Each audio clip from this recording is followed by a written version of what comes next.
Ensemble, vivons le bonheur d'Algérie. Ensemble, apprécions les couleurs d'Algérie. Le soleil, les merveilles du pays, un réveil de fraîcheur et de vie. Ensemble, vivons un moment de nostalgie. Bon réveil à toutes et à tous. Merci de nous accueillir chez vous. Nous sommes le mardi 19 janvier. C'est le Bonjour d'Algérie qui débute en direct sur Canal Algérie. Alors au programme de cette matinale, tout d'abord la rubrique Hommage avec Djawdet Gassouma. Elle sera consacrée cette rubrique au grand dramaturge et comédien Abdelkader Alloula qui a beaucoup marqué le théâtre algérien et universel aussi. Djawdet nous parlera d'un livre qui retracera son parcours exceptionnel. Il sera également question d'histoire ce matin avec notre première invité, à savoir Saïd Zanoun, qui nous parlera essentiellement de l'un des historiques de la révolution algérienne, Didouche Mourad, et bien d'autres martyrs aussi, essentiellement son frère, qui est aussi martyr. Et dans la rubrique pédagogie, Fela Braz reviendra sur le rôle des parents dans le suivi scolaire de leurs enfants. Impliqués ou non, à quel degré, nous en saurons un peu plus avec Fela Braz en seconde partie d'émission. Et on vous a toujours encouragé, poussé à consommer local et de saison. C'est le sujet de notre chef Emine Messili qui viendra nous faire découvrir les différentes déclinaisons, particulièrement les clémentines et mandarines ce matin, donc des déclinaisons qu'on peut obtenir à partir des agrumes. Avant le développement de toutes ces thématiques, eh bien, vous le savez, c'est le journal météo.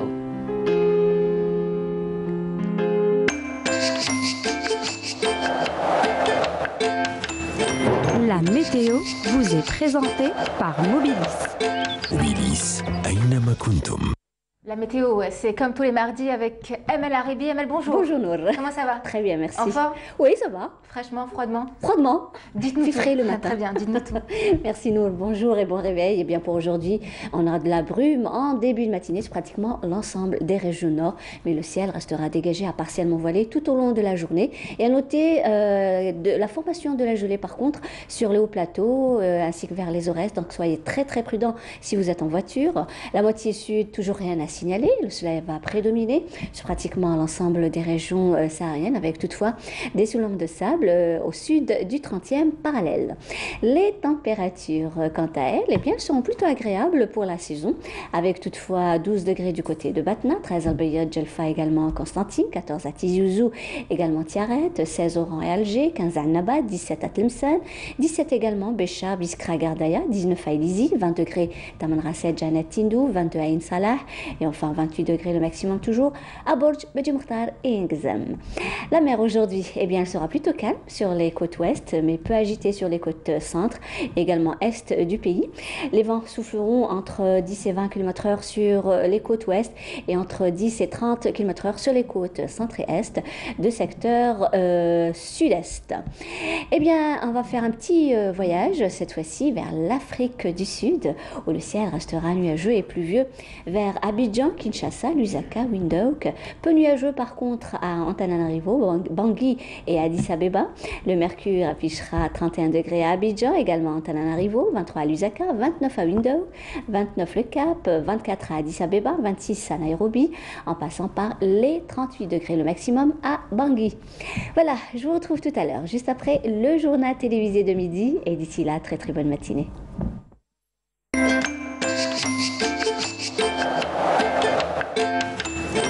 La météo vous est présentée par Mobilis. Mobilis, Aynama Kuntum. Merci Emel, merci C'est moi beaucoup. que merci. Et donc on vous retrouvera après Tout l'édition à de l'heure. 12h, 19h tout à l'heure pour Exactement. d'autres journaux météo. Merci à vous. Merci, Alors on Nour. entame cette matinée avec de la nostalgie de la chanson des années 80 avec ces Jariya Hamouda de la reine du folk, la Madone des ports, c'est comme ça qu'on l'appelait, c'est son petit surnom à Johan Baez. Une chanson qui a une tunisienne d'Ahmed Hamza accompagnée de l'orchestre Jeplex. Je vous laisse apprécier.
Et on accueille Jevdet Gessouma. Bonjour. Bonjour. Comment ça va? Ça va très bien. En forme en tout cas. Oui, vous ça en va. avez l'air, oui. c'est bien. Alors ce matin, vous avez tenu à rendre un hommage à Abdelkader Alloula, donc ce grand dramaturge et comédien algérien. Oui. Mais avant cela, Avant cela, un hommage aussi Oui. à Boulaïd Doudou, qui nous a quittés en 2004.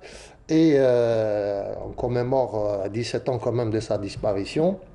Et donc, je voulais quand même l'évoquer parce qu'il fait partie vraiment des pionniers de la littérature algérienne avec Ben Haddouga, Tahar Ouattar, Katib Yassine, Mouloud Mamri, Malik Haddad et tous ceux qui ont fait cette grande littérature qui vraiment nous inscrit dans le monde. Et donc lui, ça a été un grand traducteur, qui est né donc en 1934 près d'Al-Ansar à Jijel, dans la wilaya de Jijel. Et ça, il a fait ses études en Allemagne, ensuite en Irak, ensuite en Syrie.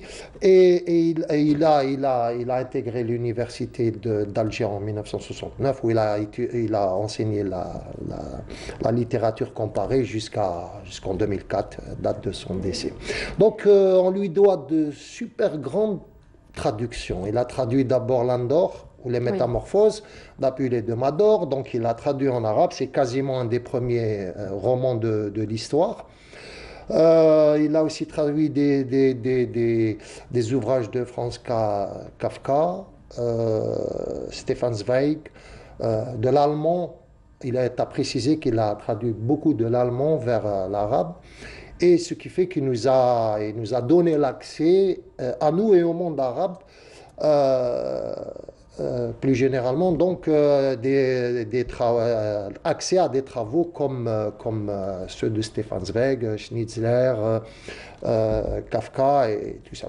Beaucoup. Il a aussi traduit vers l'arabe Flasned aux éditions Sned en 1975 الجزائر في مؤلفات الرحالين الألمان 1830 1855.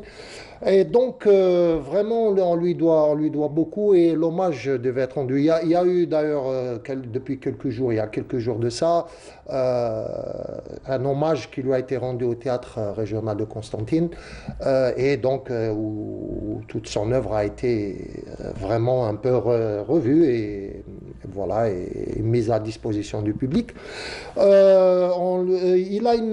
y a une bibliothèque qui porte son nom à Ben Aknoun, aux Aswadel, et c'est dû à monsieur Doudou. Voilà, Boulaïd Doudou, la bibliothèque. Ça a été une longue bataille parce que nous avons un peu cette habitude de tout nommer au nom des Moudjahed. Lui a été, voilà, les personnages de culture ont aussi construit l'Algérie et continuent à la construire. Ça, c'est très important et voilà, de signaler aussi ça.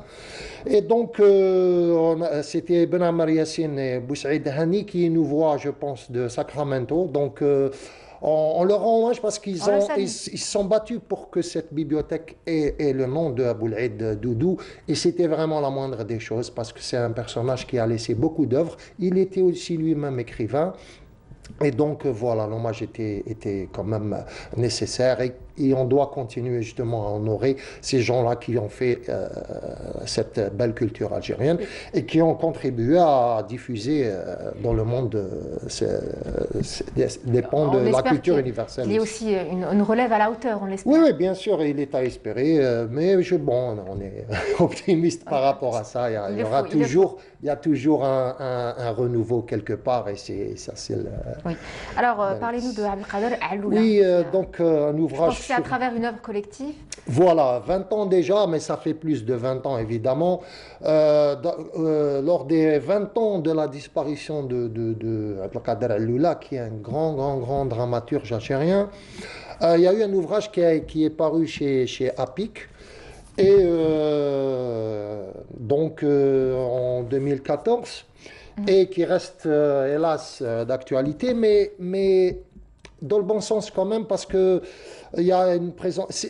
Aujourd'hui, cet ouvrage relève vraiment du document, parce que les éditions APIC, à travers un travail de Nourdine Saadi et de Abdelmajid Kawa, ont voulu rendre hommage à l'œuvre de Alloula. qui est donc, je le rappelle, un dramaturge algérien, mais un dramaturge complet. Il a été auteur, il a été comédien, il a été metteur en scène, il a été écrivain, il a fait des pièces de théâtre lui-même, il a adapté. Donc, un hommage lui a été rendu par Abdelmajid Kawa, Jawida Khedda, Denis Martinez, Ben Ammar Mediane, Aris Kemetref, Habib Tengour et Malik Alloula. Oui. Donc, sur cet ouvrage présenté par le défunt Nordin Saadi, j'ai dit tout à l'heure que ça relevait vraiment du document parce qu'on a perdu en route Nordin Saadi, on a perdu en route Malik Alloula qui était son frère. Oui. Et donc, voilà, donc, ça relève aujourd'hui du document et cet ouvrage m'avait beaucoup plu parce qu'il y a d'abord une excellente interview de Alloula par Abdelmajid Kawa, qui est aussi journaliste, écrivain, poète. Et là, il y a un passage en revue de ce qu'a été Alloula, donc où il y a une interview quasiment exclusive de Alloula où il parle de son théâtre, comment il l'a conçu, comment il a travaillé sur la langue. D'ailleurs, son empreinte et ses travaux, ils ont marqué les esprits bien au-delà de l'Algérie. Bien au-delà de l'Algérie, parce que Abdelkader Alloula a été un auteur, un dramaturge qui a cassé les codes du théâtre aristotélicien et ensuite du théâtre victorien. Parce que la grande tragédie grecque, le théâtre épique avec un théâtre de l'action et tout, lui, il a cassé, il a ramené un théâtre du mot, un théâtre de la narration, un théâtre du mot, et il a adapté, il a beaucoup travaillé sur la langue. Et donc, Alloula a réussi à faire un travail pour intégrer le théâtre dans le populaire, non pas dans le populiste, parce qu'il a beaucoup travaillé. Alloula était un théoricien, c'est-à-dire qu'il a écrit, il y a d'énormes archives, il a laissé d'énormes archives, il a laissé un travail écrit. Et justement, il a transcrit ce théâtre du point de vue immatériel vers le matériel. Aujourd'hui, il y a des traces écrites de ce théâtre qu'a écrit Alloula. Et il est passé de la halqa classique dans n'importe quel village ou du meddah qui raconte des histoires, qui est un peu bonimenteur. Lui, il a réintégré dans le théâtre, il a cassé les codes du théâtre classique pour faire un théâtre beaucoup plus populaire, mais je répète, non pas populiste. Oui. Et donc d'une qualité, et donc le Djouad, ces œuvres sont des œuvres majeures du théâtre universel aujourd'hui. Parce qu'il avait justement ce langage justement du passage du populaire vernaculaire algérien vers l'universel. Et c'est une œuvre donc qui a été résumée dans ce livre 20 ans déjà, parce qu'on a une interview de Abdelmajid Kawa très intéressante où il parle justement de cette conception du nouveau théâtre qu'il a voulu intégrer dans l'universel. Et aussi, vous avez un témoignage de Ben Ammar Mediane qui parle de son origine, un peu du derb dans les quartiers populaires, de Medina Jdida, de tout ça. Ensuite, Alloula parle à l'intérieur de ces personnages qui met par exemple Al-Djouad, où une Sierra Medine a incarné un personnage qui a existé et qui est venu d'ailleurs, qu'on avait invité dans une des pièces et qui s'est vu et qui s'est un peu reconnu. C'était assez étrange. Où ces personnages sont généreux, ils donnent tout. Il y a eu une trilogie, l'Itam, le Johar, il y avait le Djouad, tous ces, vraiment, le Goual, où il incarne des personnages qui viennent de la rue, qui viennent du petit peuple et qui deviennent immenses avec ce que le théâtre de Alloula leur a alloué. Et donc ce livre est vrai. Par exemple, vous avez un travail de Jawida Khedda qui est inédit parce que très peu de nous savent que Jawida Khedda, la fille du peintre Khedda et de Najat Khedda, grande professeure universitaire,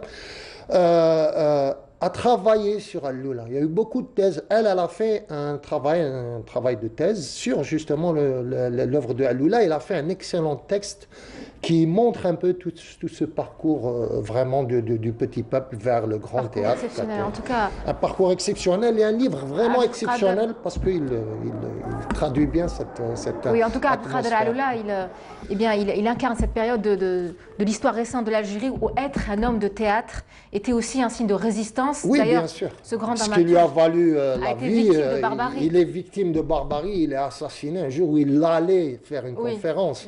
C'est terrible. Je le dis souvent sur cette tribune que ces choses-là relèvent vraiment de la tragédie grecque. Je veux dire, c'est-à-dire un personnage, quand il est mort en mars 94, il est mort le 10 alors que lui, il est né en mars le 14, et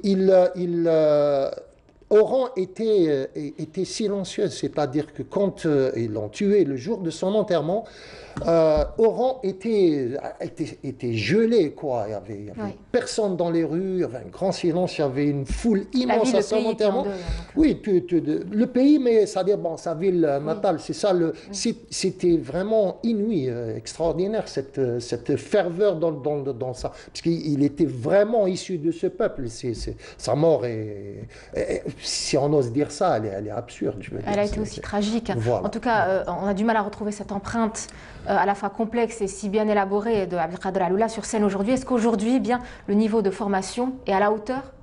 Oui, le niveau de formation est à la hauteur, c'est un héritage. Hein. C'est-à-dire, si aujourd'hui le théâtre est à la hauteur, moi je parle l'héritage pas... c'est une référence pour les jeunes, la jeunesse Voilà, algérienne. c'est-à-dire que comme Brecht, Gogol ont influencé, ont marqué Aloula, et les autres aussi qui étaient à son époque, aujourd'hui le nouveau théâtre algérien est marqué par Gogol, Brecht et Aloula. Oui. Parce qu'il y a aujourd'hui une nouvelle lecture. Lui, il a proposé une nouvelle lecture de ce théâtre et surtout, il l'a beaucoup écrit. Donc, les références existent. Aujourd'hui, il y a un théâtre du renouveau. Je parle de création.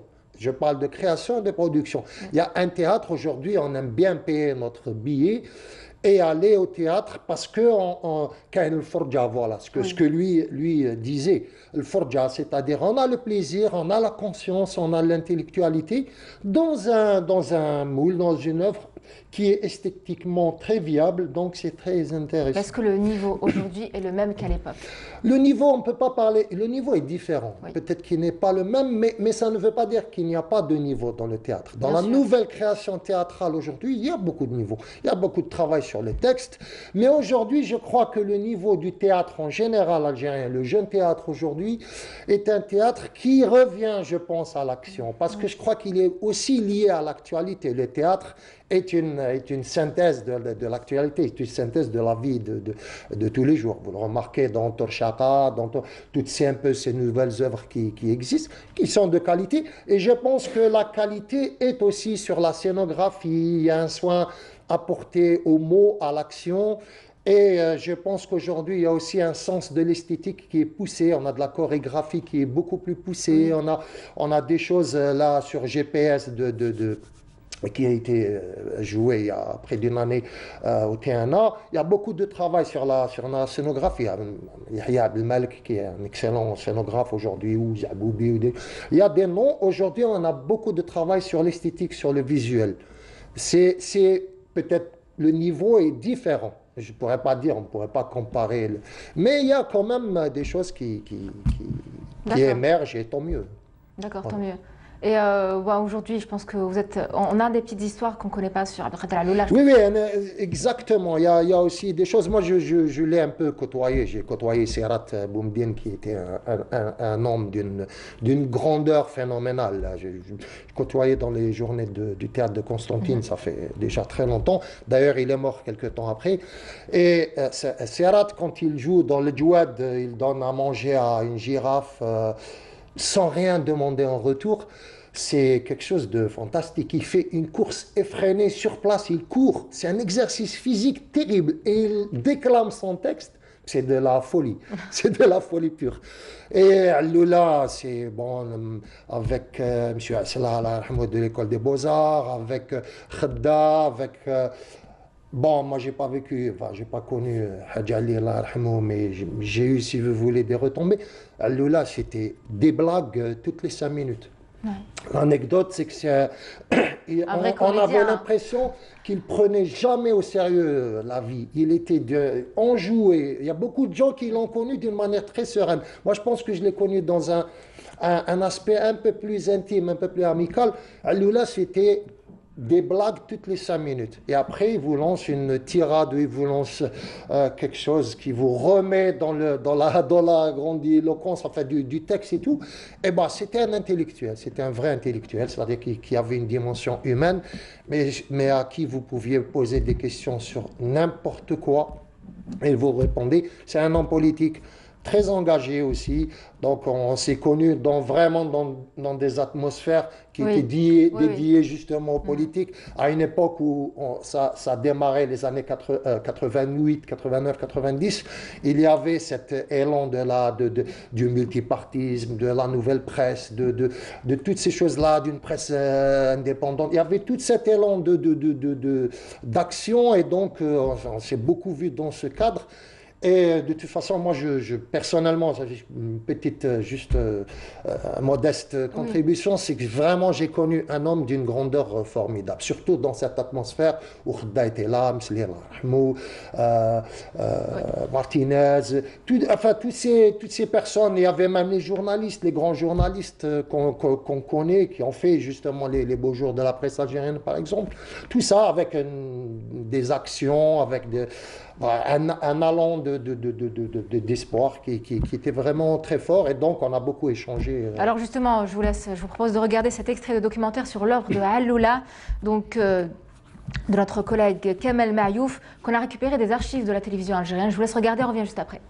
Elle est technique, déjà au départ. Donc les positions, déjà c'est une position qui n'est pas naturelle. Vous n'avez jamais vu quelqu'un marcher comme ça. Mais si quand il fait sa position, c'est pour un équilibre. Parce qu'on ne peut pas s'escrimer comme ça, on marche. Sinon, il y a un déséquilibre automatique. Alors, on est obligé de se mettre dans cette position pour pouvoir se déplacer vers l'avant, vers l'arrière. Donc, en perpétuel déplacement défensif, offensif, et on va dire. Voilà. عبد القادر علولة رئيس المجلس الثقافي البلدي. المجلس يعمل بالتنسيق مع البلدية في إثراء الجانب الثقافي والترفيهي بالولاية، فأفراده لا يتقاضون أجرا عن نشاطهم.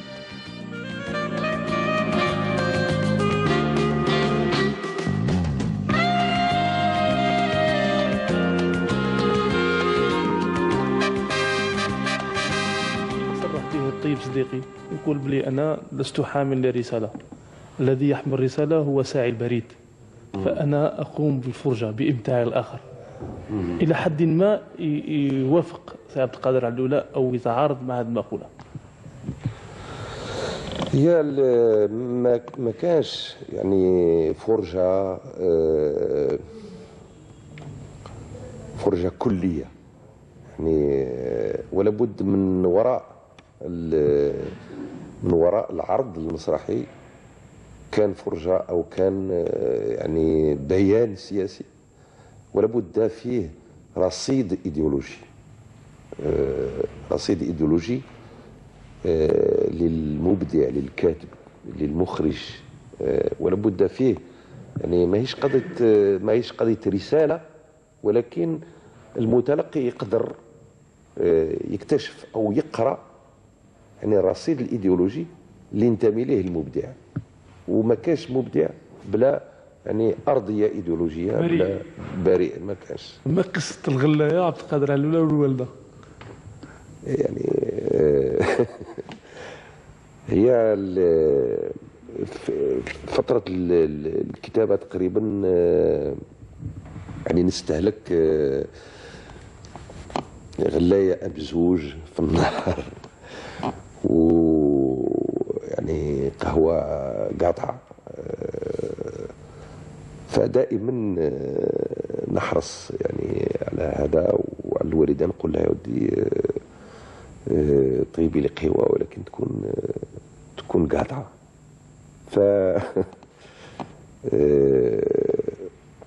ليلة من الليالي طيبت لي قهوة، قعدت 48 ساعة ما غمضتش العين، ما بغاش يجيني النعاس. فسقسيتها قلت لها ودي، قلت قلت لها راه هاد الناس ما جانيش هادو 48 ساعة وما زلت يعني فايق وما قلت لها وقيلا القهوة اللي عطيتها لي قاطعة قلت لها شحال رميتي فيها من مغرف يعني قالت لي ودي درت نص ماء ونص قهوة الشيء اللي يحزنوا كثير والشيء اللي يفرحوا كثير. Abdelkader Aloula, ce grand comédien et dramaturge algérien qui restera jamais dans nos esprits. Oui, oui, avec Hamk Salim, le Khobza, l'Itam, l'Adjouad, Tfah, Arlequin, les 2 mètres, des adaptations de tous les coins et des créations personnelles formidables. Dire des ténors du monde théâtral, du théâtre, de la scène théâtrale. Merci beaucoup, on se quitte Diosette Gessouma avec un groupe d'Aïe, vous aimez? Oui, oui, j'adore. Daï incarne vraiment l'Algérie d'aujourd'hui. Ah oui, je crois savoir qu'ils vous ont même dédié, composé une chanson rien que pour vous. Enfin, un petit morceau. On essaiera de la passer un jour. C'était, je ne sais pas, ils ne l'ont pas enregistré, mais c'était relatif à mon prénom. C'est passé à la radio? C'est passé à la radio. On cherchera dans leurs archives et on la ramènera. Ils m'ont fait pleurer parce qu'ils sont à main chopée. Très bien. Alors, on leur rend hommage parce que c'est un groupe qui travaille beaucoup, qui recherche beaucoup, qui fait beaucoup de travail oui, on a plusieurs documentaire. Ils sont aussi très intellectuels, très théoriques et c'est bien. Très bien, vous reviendrez pour en parler. Merci beaucoup, David Gessouma, on vous retrouve. Merci à vous. Mardi prochain, rendez-vous pris. Très bien. Voilà. Je vous laisse avec le groupe Daï et la chanson Anna Diazé.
On accueille notre première invitée sur le plateau du Bonjour d'Algérie, Saïd Zanoun, bonjour.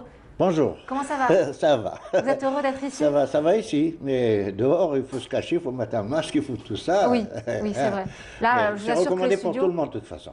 Oui, c'est ça, c'est une pandémie, voilà. C'est mondial. Hein, donc, en tout cas, je peux vous assurer que les studios sont régulièrement désinfectés après chaque passage. Donc, soyez sans crainte. Heureusement, c'est pour ça que je suis venu aussi. Très bien, très bien. Alors, vous êtes, je tiens à préciser que vous êtes un ex-confrère, ancien animateur et producteur à ce qu'on appelait avant la RTA, Radio-Télévision Algérienne. Oui. Qu'est-ce que ça vous fait aujourd'hui d'être au 21 boulevard des Martyrs? J'en ai fait partie, j'ai fait partie de ceux qui ont ramené ça. Oui, qui est un des fondateurs. Voilà. Mais ça va. Ça va? Bien sûr. Et puis on compte sur la jeunesse encore pour faire plus, pour faire mieux, toujours. Et alors, on les encourage. Alors, justement, on parle d'un sujet qui vous tient à cœur, le shahid Didouche Mourad, il y a 66 ans. Le shahid Didouche Mourad est tombé au champ d'honneur, tombé très jeune à l'âge de 27 ans, seulement sous les balles de l'armée coloniale. C'est l'un des révolutionnaires qui aura marqué la révolution algérienne, il aura marqué à jamais l'histoire de l'indépendance de l'Algérie. Et justement, vous allez nous en parler bien en détail. En détail, pas, mais je vais en parler. Bien sûr, vous êtes déplacé pour en parler, ne soyez pas modeste. Alors, déjà, avant tout, merci d'avoir accepté l'invitation. Qu'est-ce que ça... Voilà, c'est un honneur pour moi. C'est un honneur pour vous. Ah, en tout cas, on sent toute votre émotion. Oui, beaucoup. Oui, quand j'y pense, bien sûr. Surtout que j'ai écrit l'histoire. J'ai l'histoire sur la Redoute, le quartier de la Redoute, qui a donné pas loin de 80 shahids. Hein. Et je suis un enfant du quartier. Oui. Vous avez écrit un livre donc, sur les martyrs de la Redoute. Oui. Et vous savez, quand on pense qu'il y a quand même pas. Voilà. Oui. Et quand je pense à la famille des Douches, c'est des grands révolutionnaires, ils sont 3 frères. Quand je pense qu'il y a les frères des Douches.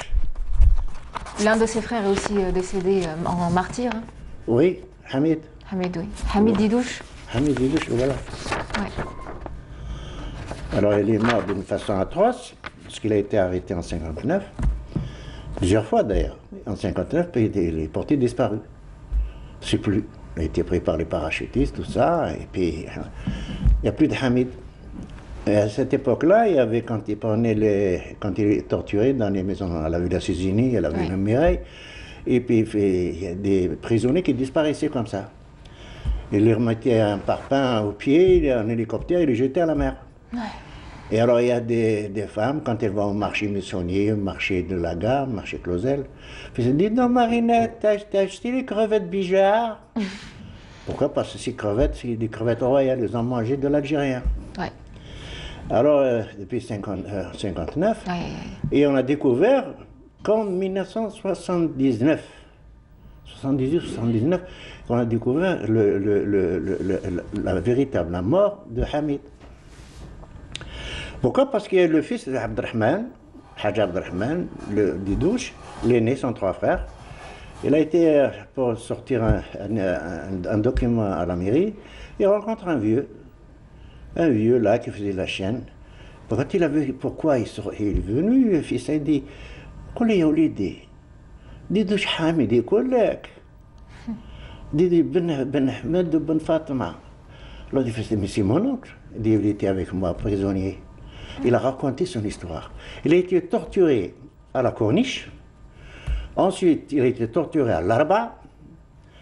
Et il a été tué par les hommes de colonel Anton Argou.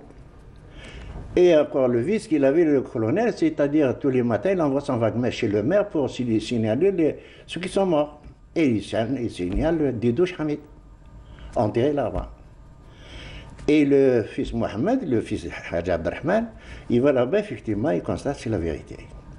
Il revient, il lui dit à son père, il dit, eh baba, mon père, il dit, j'ai découvert mon oncle.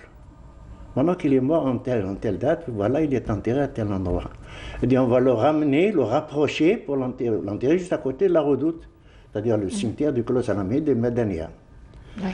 Il a fait ça, il dit, mais ton oncle n'est pas sorti pour la Redoute. Et il a fait la révolution pour l'Algérie. L'Algérie, c'est son pays, c'est sa terre. Là où il est mort, il est enterré, c'est chez lui. Et voilà la mort de Hamid. Voilà.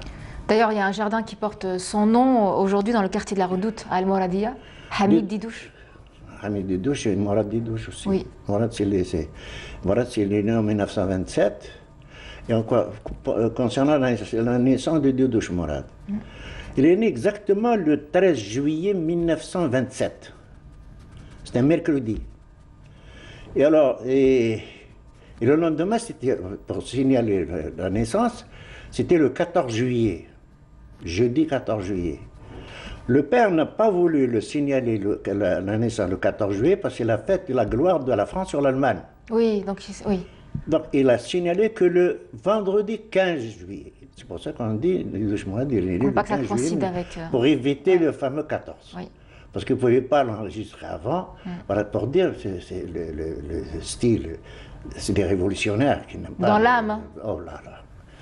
Voilà. En tout cas, aujourd'hui, il y a un impératif, je pense, donc préserver la mémoire nationale et l'ancrer chez les générations montantes. Oui, bien sûr. Nous avons une grande histoire, une large histoire, une longue histoire en Algérie. Oui. Il faudrait que notre jeunesse la connaisse. Mais on a été colonisé par plusieurs nations, et chaque nation, elle a essayé de nous faire perdre notre identité, notre nationalité. On est devenu n'importe qui, sauf nous-mêmes. Alors maintenant, j'espère, je souhaite de tout cœur, que maintenant, que notre jeunesse apprenne leur propre histoire. Oui, c'est ça. Alors vous avez écrit justement un livre sur les martyrs de la Redoute. Ben oui, j'ai écrit sur les martyrs de la Redoute parce que on devrait écrire partout. Ouais. Parce que l'Algérie, chaque coin de l'Algérie, il a fait sa révolution. Ouais. Chaque fois, il a ses martyrs. Chaque fois, il faut le dire, il faut pas localiser quelque chose dans un endroit. Il faut que tout le monde sache sud, nord, l'Algérie, toute elle a fait la révolution. Alors, j'ai écrit sur la Redoute un quartier en 1954, un quartier qui avait à peine 5000 habitants, donc il y a 3 ou 4 rues, la rue David d'Angers, la rue des Mimouza, où il y a Didouche Mourad, la famille Didouche Mourad, etc. Et la rue Chaptal, la rue de Pierre Lanfray, et quelques petites impasses. Avec 5000 habitants, ils ont donné quand même plus de 80 shahids. C'est un véritable vivier bastion de la Révolution. C'est le départ. Oui, c'est le départ. C'est des douches. Vous savez qu'en 1946-47, il a créé le Rama. Oui. Le rapide athlétique de musulmans algériens. Alors justement, oui, il est fondateur du club sportif de Rama. Il était aussi amateur de sport, de culture physique. Ah aussi. Oui, et puis beau gosse, il était... D'abord, il n'a jamais porté de moustache. Alors c'est bien Pourtant, on le met souvent avec une moustache. Non, mais c'est une moustache au crayon, ça. Voilà. Parce que Qassi Abdallah Mokhtar, quand il avait dit il est tellement beau. Et ça a été repris. Il a fait tellement beau, il prend un crayon, il lui fait une moustache, un bon dessinateur. Moi, je suis doyen de la bande dessinée algérienne. Oui, justement, vous êtes BDiste, on en parlera tout à l'heure. Il est mieux que moi, Il a fait une belle moustache et il dit voilà, maintenant, comme ça, tu es un chef. Mais à la base, il n'a jamais eu de moustache. Et c'est resté parce qu'on n'a jamais vu la photo de Didouche Mourad, ou de profil, ou de face, ou d'une autre photo, c'est toujours la même, toujours en lumière. Et ça a été repris par plein d'autres illustrateurs. Ça a été repris par tout le monde. Voilà. Et Didouche Mourad, quand il a créé le Rama aussi, il a créé au numéro 20, rue David d'Angers. Alors, il faut voir son histoire aussi. L'histoire, c'était Hassan et Abdelkrim, la famille Labdi. Oui. Labdi, c'est des révolutionnaires aussi, dans lequel Jafar Labdi il a participé à l'exécution de Onifridi, commissaire Onifridi, avec Gassim Mohamed, truc comme ça. Alors, ils ont hérité de deux locaux. Alors, il y a Hassan, il a pris le local, il faisait de la boulangerie, il a fait... Et Abdelkrim, c'était un pâtissier merveilleux. Mais il ne pouvait pas vendre de la pâtisserie parce que déjà le pain, on ne trouvait pas le pain sec. Le pain, on l'achetait chez Madame Sanchis, la boulangerie de la rue à la Redoute. On l'achetait au marché noir, on l'achetait au poids, avec la guillotine, là, quand on coupait le pain, etc. Alors, qu'est-ce qu'il a fait? Il avait le local. Qu'est-ce qu'il fait? Il le donne, il le cède à Didouche Mourad. Oui.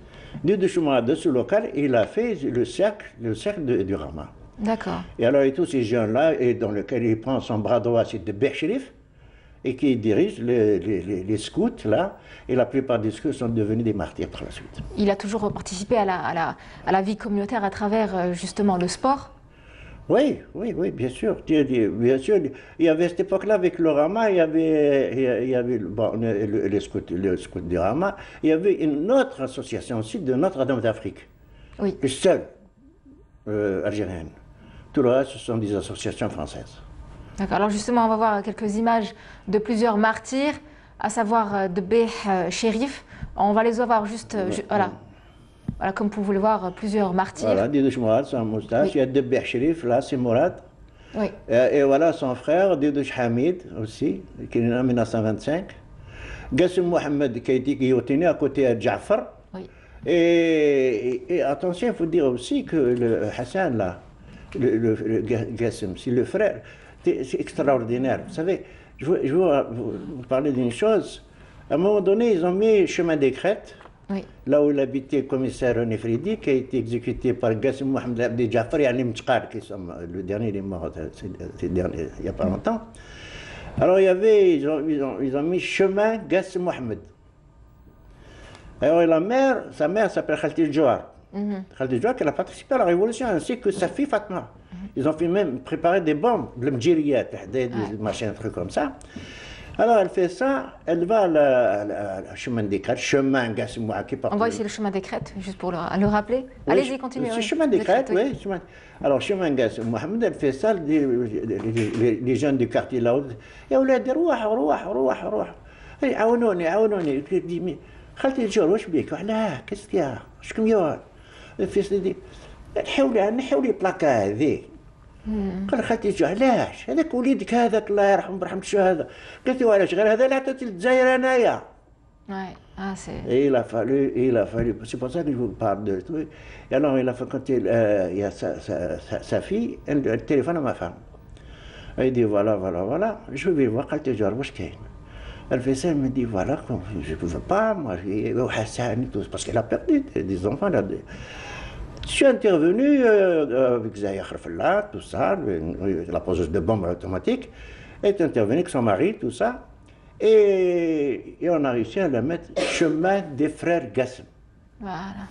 Et ce qui est de bien, Khalid Jouar, moi j'avais une R4, une vieille R4.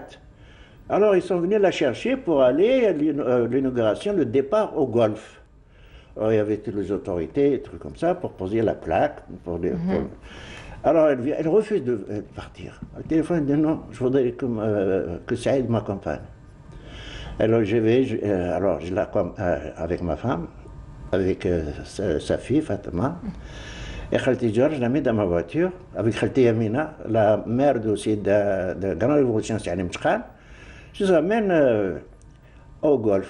Alors elle ne marche pas beaucoup. Alors marche arrière, marche avant, coup de sifflet, machin, on la met à la place devant la plaque. Oui. Alors à peine elle descend, peine de la porte, tu sais, elle n'a pas fait 1 mètre. Ouais. Elle est là, monsieur, bon, ils ont inauguré la plaque, on lui donne le drapeau, tout ça. Et elle revient 6 mois après. Elle est morte. Ouais. Elle aura en tout cas vu. Elle a eu, c'est ça. Et moi j'ai été soulagé. J'ai dit, Alhamdoulilah, ya Rabbi, elle a assisté. Elle a eu le chemin de tous ses enfants. Voilà. On lui a rendu, hommage à ça. C'est dur. En tout cas, c'est très triste. On voit l'émotion dans vos yeux, dans votre voix, dans votre. Dur, ouais. Oui. Alors, justement, le mouvement des scouts qui a toute son importance. On va faire passer une image à l'écran. Voilà, regardez. Ce sont les scouts. Ben oui, la plupart de ces jeunes, moi je vois les Omar Bouchoukan, la plupart sont des chouhadas, ça. Oui. Voilà, de Berchif, qui aurait dit, de Berchif c'est le bras droit, le chef scout, c'est le bras droit de Doudou Chouarat. Oui. Le voilà. Très jeune, hein. Très jeunes, regarde, c'est des bébés, ça. Ouais. Ben, c'est des bébés, ils sont tous morts jeunes sous la colonisation française. En tout cas, qu'ils accueillent nos valeureux, que Dieu accueille nos valeureux martyrs dans son vaste paradis, ça on ne le dira jamais assez. Alors je tiens à mentionner que parmi vos nombreux talents, Monsieur Saïd Zanoun, vous êtes aussi bédéiste, on dit même que vous êtes un des doyens du 9e art algérien. Oui, j'ai commencé moi j'ai fait les Beaux-Arts en 51-52. Alors, et puis celui qui m'a fait entrer aux Beaux-Arts, il s'appelle Bertrand Friedman. Et alors il m'a dit, tu vas faire les Beaux-Arts, parce que c'est un don aussi. J'avais un don, je dessinais, tout ça. Alors mon fils me dit, tu vas faire les Beaux-Arts. Alors il m'a fait la bonne surprise, il m'a fait payer le premier cours, c'était 3 semaines. 3 mois, le dernier mois de 51. Oui. Je suis rentré au journal, ensuite le journal Dépêche Quotidien, Dépêche Magazine, Fantasia, oui. Et j'ai créé Jaha, que j'ai fait Fantasia, voilà. D'accord. Alors vous avez dit un jour la bande dessinée est l'une des premières écoles pour l'enfant, elle fait grandir et éduque. Beaucoup. Beaucoup. Ah oui, non, le dessin, vous savez, le dessin... Ça attire plus les enfants, du coup on arrive à transmettre plus de messages. Dessin, je peux le faire tout de suite et je peux vous montrer. On fait une tête humaine, une tête d'une personne. En 6 carreaux, on sait l'emplacement de l'œil, l'emplacement du nez, l'emplacement de la bouche. C'est-à-dire l'enfant, à partir du moment qu'il a compris le départ, lui, il finit après. Ouais. Il finit avec la couleur et tout, c'est bien simple. Moi, j'ai donné des cours, par exemple, à Tizi Ouzou, il y avait une classe d'Azazga, une classe de Tizi Ouzou, des élèves de... Alors, j'aurais fait un dessin, ils l'ont copié, ils me l'ont rendu. Alors, certains, alors moi, le mien, je me suis donné 5 sur 10, mon propre dessin. Mais les élèves, je leur ai donné, il y a 8 sur 10, 9 sur 10. On m'a dit, mais pourquoi? Je dis, parce que moi, je l'ai fait en noir et blanc, eux, ils me l'ont rendu en couleur. C'est plus attractif. Ils ont compris. Ouais. Ça leur a plu. Le dessin, quand ils l'ont fait, ils ont dit, oh, c'est beau. C'est d'où la couleur. Je dis, bah, alors j'ai dit, c'est des élèves intelligents. Donc, je dis, un enfant, quand on lui apprend quelque chose, s'il a compris le départ, c'est fini. Il peut continuer. Il finit le reste. Voilà. Alors vous avez et dit quand aussi... tu ne comprends pas, c'est le mur. C'est le mur, non, c'est un blocage immédiat. C'est l'éducateur, c'est celui qui montre, qui ne sait pas s'y prendre. On parlera justement pédagogie avec notre 3e plateau, mais alors l'Algérien a besoin de lire et d'écrire, il a faim mentalement. Et là, par là, je vous cite, Monsieur Saïd Zanoun, qu'est-ce qui fait qu'on a peut-être aujourd'hui moins soif de lecture et d'écriture? C'est un peu le mal des temps modernes avec l'avènement des réseaux sociaux. Tout est immédiat, tout est... Ben oui, non, ça, tout le monde aime lire, tout le monde aime écrire, tout le monde aime apprendre. On prend par exemple avant, il y a la bande dessinée. Bon, le dessiné, il y avait le véritable troc. Oui. On prend le cinéma, par exemple, à Babelwad, il y a le cinéma Marignan, Bijou, il y a le Rialto, il y a le Plaza, il y a le Majestic. On prend Bellecour, il y a le Caméra, le Mondial, le Musée, le Select, Roxy, etc. On prend Alger le Centre, le Région, le Cameo, le Vox, enfin, il y a des jeunes enfants, les jeunes Algériens, n'ont pas d'argent, mais ils font du troc de dessin. Moi, je te donne Zorot, tu me donnes Tarzan, moi, je te donne Ken Ménard, toi, moi, je te donne Cassidy, moi, je te donne ceci, moi, je te donne deux, tu m'en donnes un. Ils le lisent. Alors, quand ils arrivent à la maison, il y a les parents. Ils auront tout lu déjà? Ils apprennent parce que du dessin, avec les bulles, oui. Déjà, il apprend. Ensuite, quand il y a les parents, le père, il engueule son fils, il engueule son neveu, il engueule son jeune frère. Non, pourquoi tu fais ça? C'est pas ça, tu es abruti, tu sais pas tout. Mais n'empêche-lui, en cachette, tu le lis. Exactement, oui. C'est-à-dire, tout le monde aime lire, tout le monde aime apprendre à n'importe quel âge. Et puis, ils ont la mémoire visuelle aussi, avec les couleurs et les bulles. C'est facile à retenir. Bien sûr. Nous avons des véritables artistes. Et puis, il y a des dons, et quand on a un don, ben, il faut l'appliquer, il faut le perfectionner. Voilà. Tout à fait. Alors, Saïd Zanoun, à la régie, ils ont soif d'histoire, ils ne sont toujours pas rassasiés de vos belles histoires, belles anecdotes, justement sur ces martyrs, valeureux martyrs. Alors, Didouche Mourad a pris les armes très très tôt. Il avait foi en la révolution, il était convaincu bien que les sacrifices pour la patrie étaient la clé de la victoire. Est-ce que on peut dire que c'était un véritable modèle de transmission, de détermination face aux difficultés pour la jeunesse algérienne aujourd'hui? Bien sûr. Montrer qu'avant c'était très très dur et qu'aujourd'hui on a beaucoup moins de difficultés. Bien sûr, mais quand on veut, rien n'est dur. Quand on veut, on a le courage, on a la foi, rien n'est dur. Même perdre sa vie, donner sa vie. C'est une gloire, c'est un honneur. Donner sa vie, donner sa dernière goutte de sang pour son pays, pour sa nation, pour son identité, c'est formidable. Alors, ils ne meurent jamais, ils restent toujours vivants. Toujours vivants. En tout cas, on finira sur Fatima Ben Ousmane. Fatima Ben Ousmane, c'est une grande dame. Oui. Enfin, nous avons des dames extraordinaires chez nous. Il ne faut pas oublier aussi les femmes. Non, moi je ne les oublie pas, parce que moi je défends, j'ai écrit sur Hafsa. Alors, justement. Alors, Fatima, c'est une journaliste, animatrice, comédienne, et qui joue toujours dans mes pièces, enfin dans toutes les pièces. Puis dans mes pièces, elle joue ma mère. D'accord. Alors, moi je joue le rôle de son fils. Comme j'ai écrit sur la révolution, le Jundi al-Jazairi, le soldat algérien, la première pièce sur la guerre de libération. J'ai écrite et interprétée par 32 comédiens, dont la plupart ils sont décédés maintenant. Et les grands comédiens, Mustafa Qasdalli, Hassan Hassani, Taïb Aboul Hassan, l'Arbi Zekel, enfin. Et Fatima, elle ne m'a travaillé pas loin d'ici. Oui. Elle m'a fait ça, elle a joué ici. Elle m'a dit, ça, tu ne peux pas écrire mon histoire. Je voudrais que tu l'écrives, mon histoire de militante. Je dis, oui, bien sûr. C'est un honneur pour moi d'écrire ça. Elle s'est dit que vous étiez la personne idéale pour oui, parce qu'elle avait confiance en moi, parce qu'elle m'avait à l'œuvre, elle m'avait le... Et alors, elle habite Hidra. Alors, j'allais chez elle tous les jours, à 4 heures l'après-midi. Elle me racontait son histoire de militante. Et elle avait des camarades à elle, des copines à elle, qui étaient en prison. Elle travaillait sur les ordres d'Abban Ramdan, attention. Oui. Et quand elle écrivait, elle a été arrêtée, torturée à la Villa Cézini, à la Villa Mireille, et surtout à la Villa Cézini, il y avait le capitaine Feldmeyer, un tortionnaire, un légionnaire allemand, qui était, parce que c'est tous des légionnaires, attention. Alors il l'a torturé d'une façon atroce. Elle m'a raconté ça, et alors j'ai posé la question, j'ai dit, Fatima, si je décris ce que tu as subi comme torture, jusqu'à quel degré que je pourrais... Je peux aller jusqu'où je peux aller? C'est au-delà de ton imagination. Donc vous vous êtes fait plaisir. Très bien, merci beaucoup. Merci. Nous reviendrons la prochaine fois pour parler de plein d'histoires. Je pense que vous regorgez d'anecdotes. Ouais. Voilà, merci beaucoup. En tout cas, Saïd Zanoun, c'était un plaisir de vous avoir parmi nous ce matin et que Dieu accueille encore une fois nos valeureux martyrs dans son vaste paradis, Inch'Allah. Je vous laisse apprécier ces très belles illustrations avant de retrouver Fela Braz pour la rubrique pédagogie.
Une peinture algérienne aux normes internationales.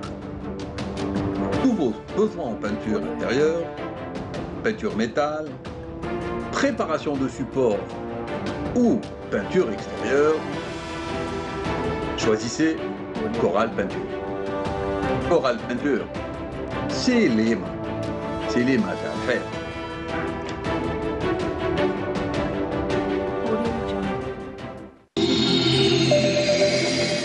On le rappelle, sponsorisée par Coral Peinture. Fela Braz, bonjour. Bonjour Nour. Comment ça va? Alhamdoulilah, merci. Très bien. Alors vous êtes venu nous parler ce matin de l'importance du soutien familial dans le cursus scolaire des enfants, plus particulièrement le soutien parental. Les parents sont aujourd'hui de plus en plus impliqués dans le cursus de leurs enfants. Voilà, les parents s'impliquent déjà avant la scolarité de leurs enfants, ils s'impliquent directement dans la vie, le cursus scolaire que va suivre leur enfant, de quelle manière? D'abord, on parle d'implication et pas de participation, il y a une grande différence. La participation des parents, c'est-à-dire prendre part dans un événement préparé par l'établissement scolaire, mais l'implication, c'est-à-dire ils vont choisir avant la scolarité de leurs enfants. Comment? D'abord, ils font le choix de l'école. Est-ce que c'est une école privée ou une école publique? C'est la grande question. Déjà, il y a le choix. Deuxièmement, il y a le programme. Leur enfant va-t-il suivre un programme national ou le double programme? C'est déjà une implication directe des parents. Par la suite, il y a un autre choix, une autre implication. En fait, quand les parents, il y a certains parents qui vont à la rencontre des enseignants, d'autres ne le font pas. Qui va le faire en fait quand ils vont le faire par le biais directement à la rencontre, ils vont partir à la rencontre du directeur, du staff en fait, quand des encadreurs de l'établissement scolaire, des enseignants, la directrice ou le directeur, des surveillants général par exemple, ils vont aller ils vont tâter la température pour savoir comment évolue leur enfant à l'école. Est-ce qu'il apprend? Est-ce qu'il a un bon comportement? Est-ce qu'il arrive à assimiler? Et le fait d'aller, de s'impliquer dans la vie réelle scolaire de leur enfant, c'est une très très bonne chose, ça donne de très bons résultats. Par contre, il y a des parents qui sont absents. Une étude qui a été faite il y a quelques années révèle que les parents qui s'impliquent dans la vie scolaire de leurs enfants, ceux qui partent à la rencontre des enseignants, donnent de très très bons résultats, c'est-à-dire que l'enfant va surveiller son comportement, il va faire plus d'efforts pour étudier, faire mieux ses devoirs, parce qu'ils savent très bien, ces enfants-là, que leurs parents vont aller voir les enseignants, mais d'autres n'y vont pas. Ça dépend en fait, selon l'étude, ça dépend du milieu social des parents, du milieu social et puis l'éducation, l'instruction des parents. Plus ils sont instruits, selon l'étude, je rappelle, les parents, ils sont impliqués parce qu'ils attendent à de bons résultats. D'autres non. Par exemple, ils laissent leurs enfants étudier, ils ne suivent pas, ils disent que l'enseignant joue son rôle. Mais on l'avait déjà dit dans les émissions précédentes que les parents ont un rôle très important dans le cursus scolaire de leurs enfants. Et puis il y a aussi le rôle de l'association des parents d'élèves qui va mettre en relation les parents d'élèves et les enseignants. Alors voilà, Nour, il y a certains établissements où l'association des parents d'élèves existe. d'autres établissements scolaires, ça n'existe pas. Les parents doivent eux-mêmes, ils peuvent se concerter et demander à l'administration de l'école de créer une association de parents d'élèves. C'est très important de jouer un rôle régulier et continu dans la vie scolaire de leur enfant. C'est très important. Ça va influencer la scolarité des enfants. Ça, c'est très important. Alors, s'associer, c'est-à-dire se concerter dans le cadre d'une association parents d'élèves, c'est réglementé. Il y a des lois, c'est le ministère de l'Intérieur qui réglemente la création d'une association de parents d'élèves, et c'est très important pour l'enfant. Autre implication des parents aussi qu'on va voir, c'est que les parents vérifient chaque jour, en général, certains parents vérifient chaque jour les devoirs et puis les cahiers aussi. Il n'y a pas que les devoirs qu'il faut vérifier, mais également les cahiers de leurs enfants. En général, c'est la maman qui joue ce rôle-là. En général, c'est la maman qui, à 70%, selon toujours une étude qui a été faite, c'est la maman qui joue le rôle de la maîtresse, de l'enseignante à la maison. Elle va simplifier le cours, elle va reprendre le cours avec son enfant, revoir ses devoirs, comment il a écrit, quelles sont les notes, quelles sont les remarques qui sont écrites sur la marge du cahier de l'enfant, qu'il soit écolier, collégien ou lycéen. Et c'est très, très important. Mais le papa a toujours son rôle, lui aussi. Il devrait également suivre suivre les devoirs de son enfant. Et ça donne de meilleurs résultats. Autre implication, orienter les centres d'intérêt des enfants. De quelle manière? Sachez que les enfants, une fois à la maison, en général, ils vont regarder un programme de télévision, n'importe lequel. Il y a plusieurs chaînes maintenant avec la parabole, avec l'avènement de l'Internet. Les enfants, ou c'est des jeux, ou c'est des séries de feuilletons. Je rappelle, c'est selon une étude. Quand c'est des parents instruits, en général, les parents instruits, en général, je ne veux pas généraliser, mais selon toujours une étude, ils vont choisir un programme de films documentaires, de grands reportages, et c'est très important. Ça va influer sur les enfants. C'est-à-dire, au lieu de voir des feuilletons, des petites séries, quelque part pour jeunes, maintenant les sites comme par exemple... Des programmes éducatifs. Mais il y a aussi des activités extrascolaires qui ont de plus en plus de place dans l'éducation des enfants. Je vais en parler. Sortir avec un enfant quand il y a une activité sportive ou culturelle, c'est très important pour l'enfant. D'abord, il va déstresser pour se donner mieux à ses études, pour s'adonner mieux à ses études, pour fournir plus d'efforts.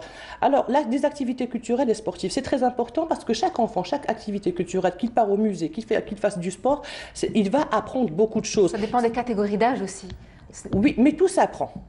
Un enfant peut apprendre beaucoup de choses. Chaque âge a ses activités. Ses activités qui sont adaptées selon son âge, selon sa morphologie. C'est-à-dire, on va savoir que une fille et un garçon, c'est très différent également. Les filles sont plus assidues à l'école. Elles vont faire leurs devoirs d'une manière très, on va dire, systématique quand elles arrivent à la maison. Mais ce n'est pas le cas des garçons. Selon toujours une étude, il y a un faible rendement d'un garçon par rapport aux filles. Alors, il faut faire vraiment attention. Un garçon, il arrive à la maison, peut-être qu'il va jeter son cartable, je ne sais pas, en général, et puis il va aller jouer. L'enfant a besoin de quelques temps pour se reposer après les cours, mais généralement, les parents doivent s'impliquer. Ça a changé, ce n'est plus comme dans les années 70. Maintenant, ça a changé. L'enfant arrive, la maman ou le papa, en général, c'est la maman, elle va prendre son cartable, elle va vérifier ce qu'il y a à l'intérieur. Il faudrait suivre son enfant à la maison et puis aller voir les enseignants, c'est très important. Pour l'enseignant, parce qu'il va se dire, cet enfant, ses parents viennent me voir. Et puis pour l'enfant, parce qu'il va dire, mes parents vont partir voir. Ils peuvent vérifier aussi. Ils vont vérifier, ils vont parler à l'enseignant. Ils ne vont pas mentir. Voilà. C'est apprendre, en fait, compte la rigueur aux enfants. Pour quelle raison? En fait, compte... et puis il y a autre chose, l'implication des parents, pour ne pas oublier, il y a les cours privés, les cours de soutien. Avant, ça n'existait pas. C'était très, très rare. Mais maintenant, c'est devenu... C'est à la mode. C'est une bonne chose et une mauvaise chose à la fois. Parce que vu que maintenant, actuellement, vu qu'il y a la pandémie, ça a son côté, on va dire, positif. Il y a moins de surcharge dans les classes scolaires. Les enseignants peuvent prendre mieux en charge chaque enfant. Parce que les classes, on avait dit au début de la saison du Bonjour d'Algérie, qu'il y avait moins d'enfants dans les classes, c'est-à-dire ils sont maximum, on va dire 22 à 20, 18, que ce soit au primaire, au lycée ou au collège. Ce qui fait l'enseignant pour prendre en charge les enfants. Il n'aura plus besoin en général de cours de soutien. Pourquoi les cours de soutien? Ça s'est imposé avec le temps parce que le professeur n'arrive pas à prendre en charge tous les enfants. C'est en complément avec le programme à l'école. Voilà, mais l'idéal maintenant, c'est-à-dire s'il y a des cours de soutien, les parents s'impliquent, ils vont choisir un professeur. S'ils n'ont pas eu le choix de choisir le professeur dans l'établissement scolaire, mais maintenant avec un cours de soutien, ils vont trouver le bon prof de maths, le bon prof d'arabe, le bon prof de français. Ça, c'est très important. Ça, c'est l'implication en fait compte. Alors, les activités sportives, le choix de l'école, le choix du double programme ou programme national, le choix en fait compte... Déterminé par les parents.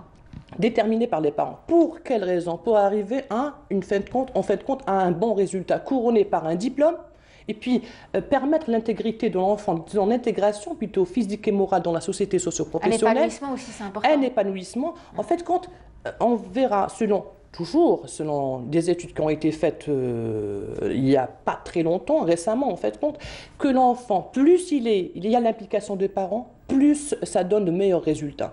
Pour cela, je vous le dis, d'une manière générale, on le fait tous, parce que en tant que maman, moi-même, je le fais. Par exemple, on donnera, je terminerai sur ça si j'ai assez de temps. Vous en avez.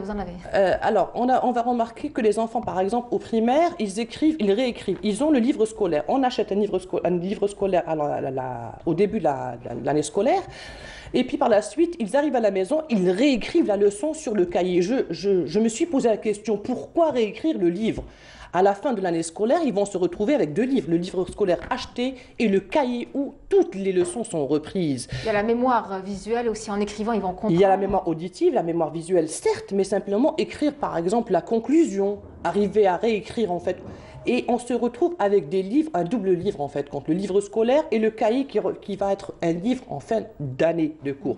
Ça, si on fait cette remarque-là à l'enseignant, peut-être qu'il va changer la manière. Par exemple, il va se dire, cette année, il y a un examen en fin du cursus scolaire, par exemple la 5e ou le brevet moyen ou le baccalauréat. L'enfant n'aura pas à réécrire en fait compte, il va s'adonner à d'autres matières qui seront plus importantes, qui vont figurer dans le programme, dans le concours en fait compte de fin d'année. Ça, c'est l'implication des parents au sein de l'établissement scolaire. Et vu là, on verra l'importance de la création d'associations de parents d'élèves, parce que chaque parent d'élève, que ce soit la maman ou les papas, en général c'est des mamans qui sont présentes, devrait s'impliquer, donner son avis pour un changement. Très bien. Alors justement, il y a des matières qui posent problème, auxquelles l'enfant appréhende avant chaque cours, les mathématiques. Je vous propose, Falabras, de rester avec nous pour regarder ce sujet bien signé Sofiane Hamoudi, l'enseignement des mathématiques dans une école, l'école de Newton, du côté de Baba Hassan. Regardez, on revient juste après. Les maths sont considérées par les élèves comme les plus difficiles. Pourtant, certains ont des très bons résultats, est synonyme de don, et comment reconnaître un élève doué en maths. À partir de son jeune âge, un enfant doué, c'est un enfant qui a certaines particularités par rapport aux autres enfants. Généralement, c'est des enfants qui parlent tôt, c'est des enfants qui sont très curieux, qui ont certains comportements différents aux autres. Et puis par la suite, à l'école, on arrive à les repérer par rapport à leur potentiel, à leur... Ils ont des capacités intellectuelles différentes des autres. D'accord? C'est des enfants qui sont très concentrés, qui ne ratent rien. C'est des enfants qui posent énormément qui sont vraiment avides, qui posent beaucoup de questions. Et leurs questions, elles sont vraiment pertinentes. C'est des questions qui sont... Parfois, nous, autant qu'enseignants, ce sont des questions qu'on ne se demande même pas. Un élève bon en maths ne possède pas forcément un don. Mais nous ne pouvons parler de don que lorsque les personnes est vraiment exceptionnelle dans un domaine. C'est le cas de cet élève qui est bon en mathématiques. Mais bon, vous êtes en quelle année? CM1 3. Très bien. Vous adorez les mathématiques? Oui, j'adore. Je vais te donner un calcul. Je vais commencer à te donner quelques chiffres comme ça. 600 plus 800, ça fait 1400. Très bien.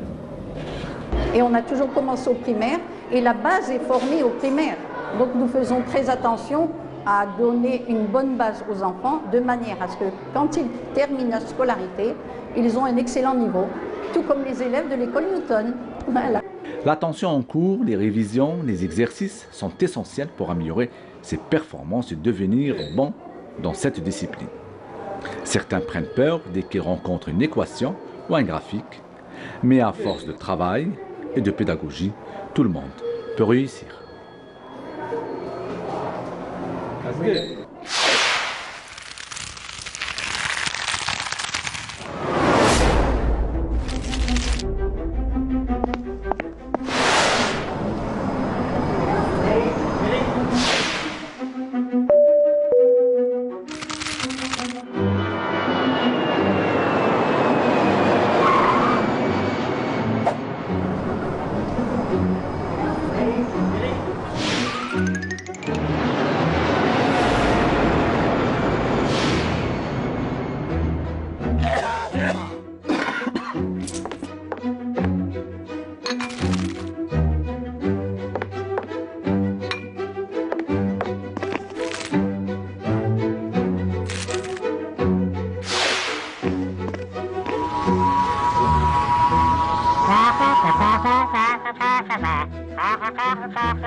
Une animation donc pour nous prémunir contre les dangers de la contamination de la Covid-19. À la base, même les illustrateurs se mettent à...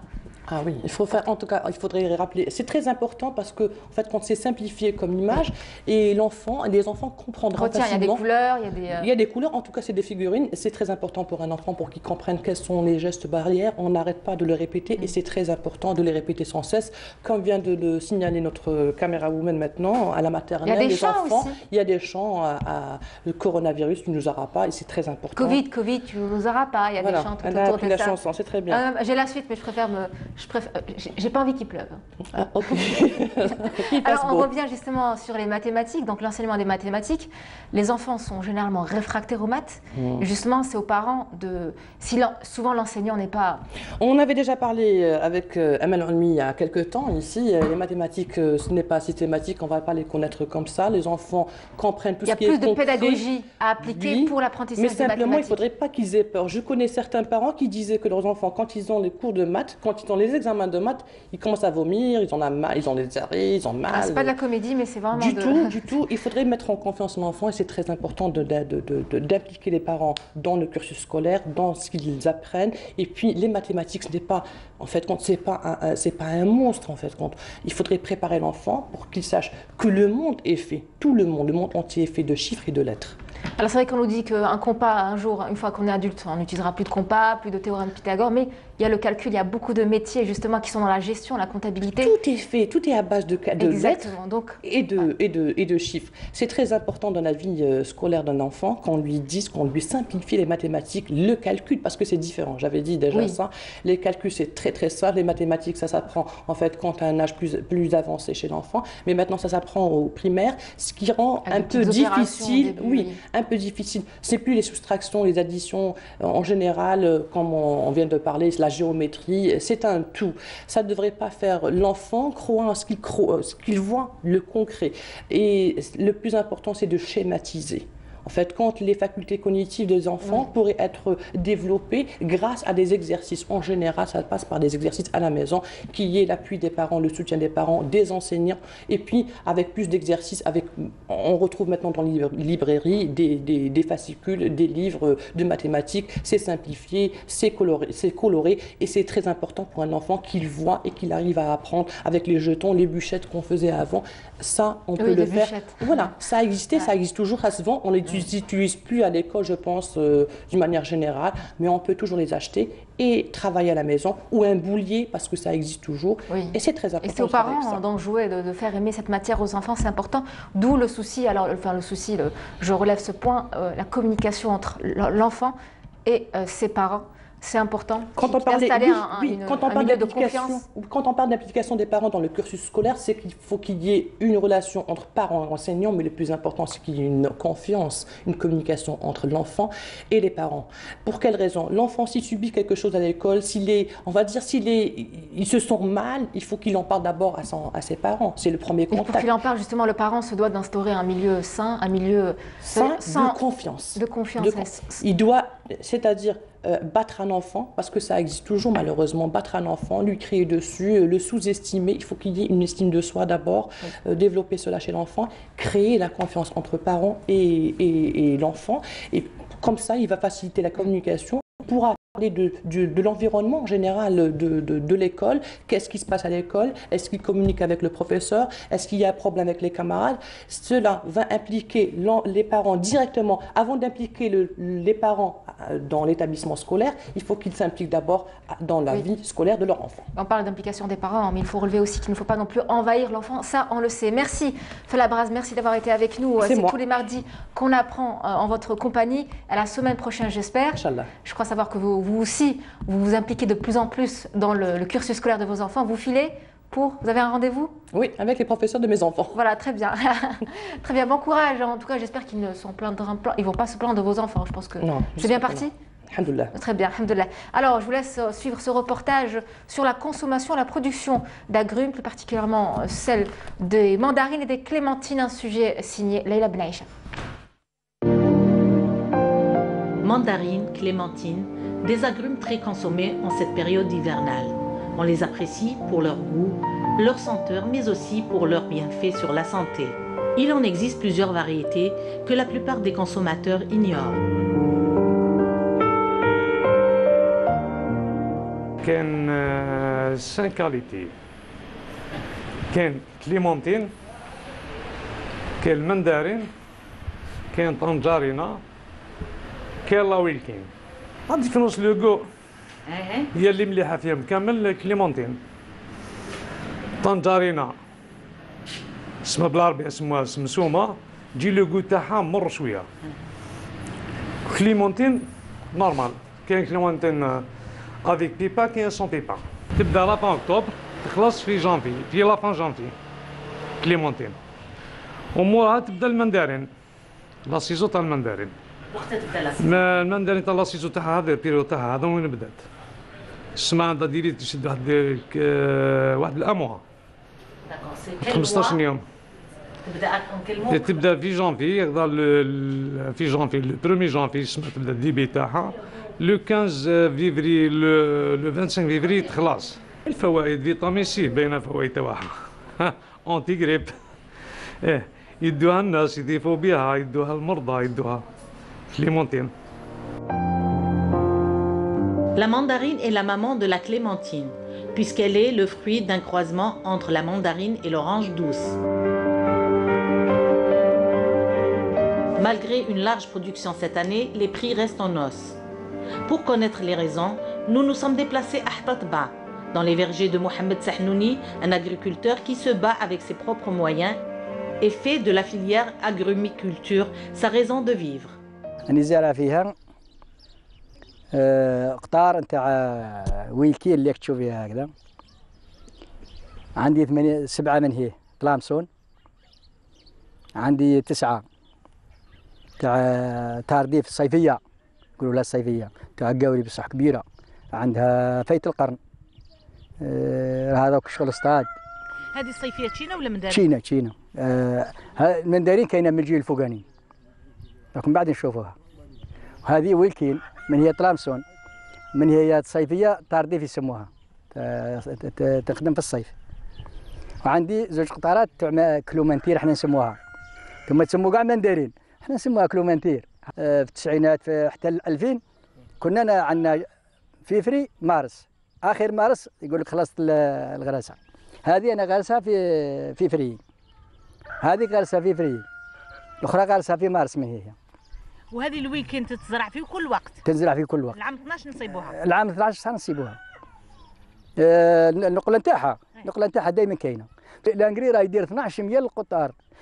هذيك تشوفيها شحال تدي قطار، شحال يدي قطار، يدي 10 قناطر في القطار. هذه الجزء الاول برك. والثاني كاين واحد اخر 5 قطارات في القطار، تساوي المجمول نتاعها. عندك قطار عندك عليه 15 قنطار في العام. هذه شوف برا من الزقون تاعو، برا من الريوني تاعو، برا من الديكس تاعو، القطار يلحق لك واحد تقريبا اللي كنت تبدا دير الحساب ما تخدميش. يعني ما زلنا ما بديناش اذا نتاعو بصح راهي بانك شوفي فيها الله يبارك اللي يقطع تخافي كاش ما كاين هذه حاجه ربي تخافي كاش تبروري يا جا تبروري نرفدوا قشنا ونمشوا كان والو عندك اللي ما تنظرش طلامسون كي يطيح تبروري يكون خفيف ما يدير لها والو بصح هذه لك تشوفيها كي طيح تبروري واش دير ينقطها ومن بعد تتبادل مع تصبيها طاحت ما تاكلي ما تبيعي اللهم قالوا خليفتي على ربي الحشرات شوف الدويه ما راهمش يجوا دويه راهم يجوا مغشوشين والله غير مغشوشين يعطي لك تروحي اللي يبيع الدواء يعطي لك ديروا كونطالوج يقرا كذا يقول لك هذا تجيبيه ديريك الشغل اللي درتي له كاين وين شي دويك واحد الحشرات راهم هدفوا السنه هذه اللي فاتت يسموها فرط الطول الابيض يلصق في الشجره ما تسيبيهاش كيما هذوك مغسوله تسيبيها كحله الورقه نتاعها كحله من بعد نوريك كيف تكحل هذاك الدواء نتاعو بدينا صعب لنا ونقص لنا حتى المنتوج الشجره كي يكون فيها هذاك الفرططو هذاك العام الاخر ما تديش ما تنورش وكي ما تنورش خلاص تصبح ثاني هذه الفلاحه اصبحت فيها كوراج. Clémentine et mandarine sont les agrumes stars de l'hiver et rien qui de mieux pour nous en parler que le chef Amine Messili. Bonjour. Bonjour. Comment ça va? Ça va, merci. En forme? Ça va, merci. Un jus d'orange avant de venir? Toujours. Tous les matins? Tous les matins. On est deux, vraiment. C'est la saison, on en profite. Exactement, il faut en profiter. C'est surtout la vitamine C, et l'orange c'est l'orange, la mandarine c'est la mandarine. C'est le cachet algérien spécifique. La clémentine a été découverte en Algérie du côté de la Mitidja. On parlait tout à l'heure dans les coulisses, en off, on disait que les Français, c'est ce qu'ils ont regretté. Croyez-moi qu'ils regrettent beaucoup de choses. Surtout la clémentine. Surtout la clémentine, bonne et fraîche, gorgée de notre soleil. Alors, la clémentine est disponible de novembre à février. La mandarine? C'est la même chose. Il y a la mandarine, parfois c'est la mandarine qui est la première avant l'orange. Oui. Et donc on peut dire c'est mois d'octobre. Mois d'octobre, on commence à avoir sur les étalages des légumiers, des marchands de fruits.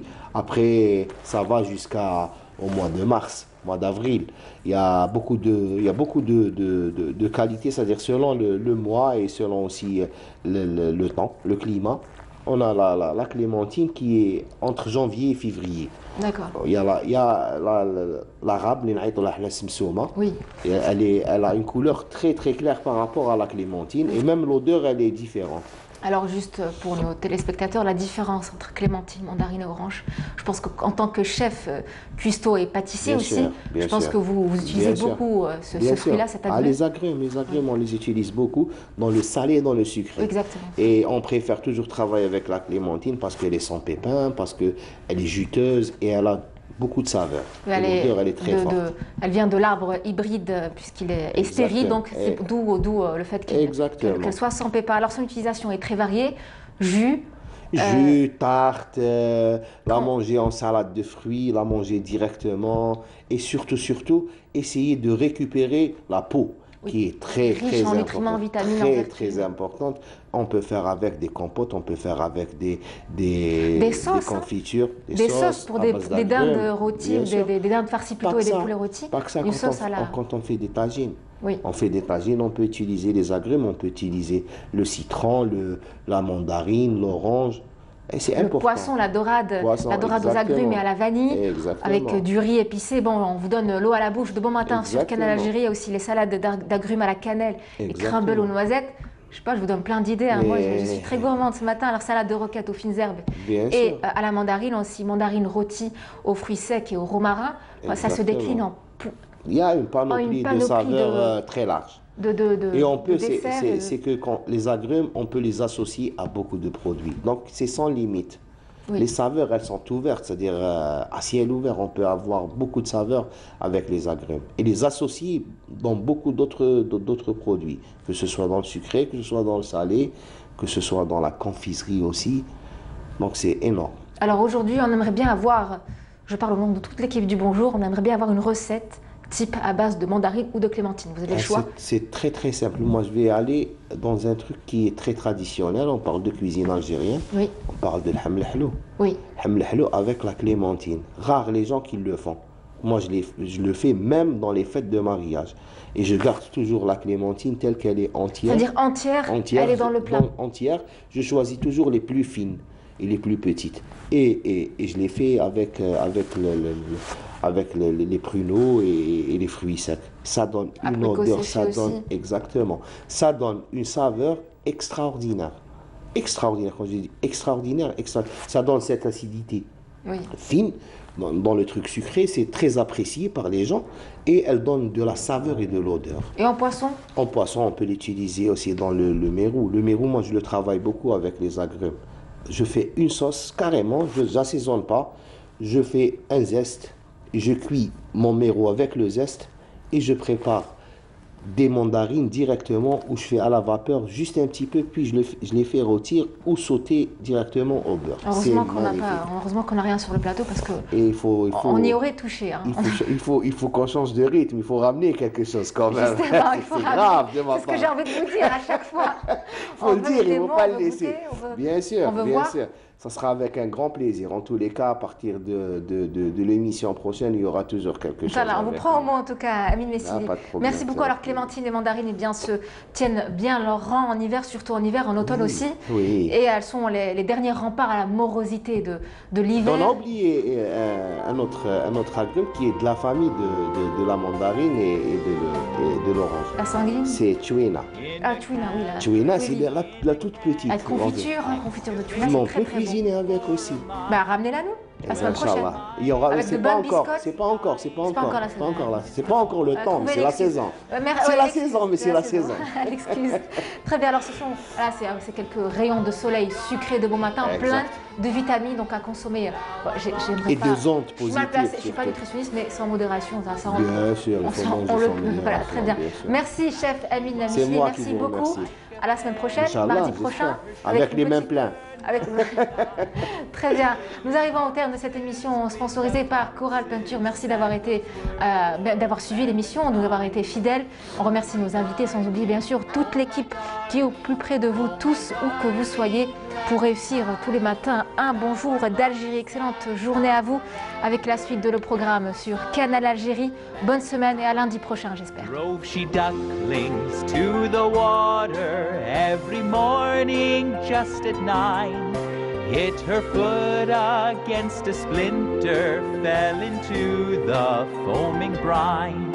Oh my darling, oh my darling, oh my darling Clementine, thou art lost and gone forever, dreadful story Clementine. Ruby lips above the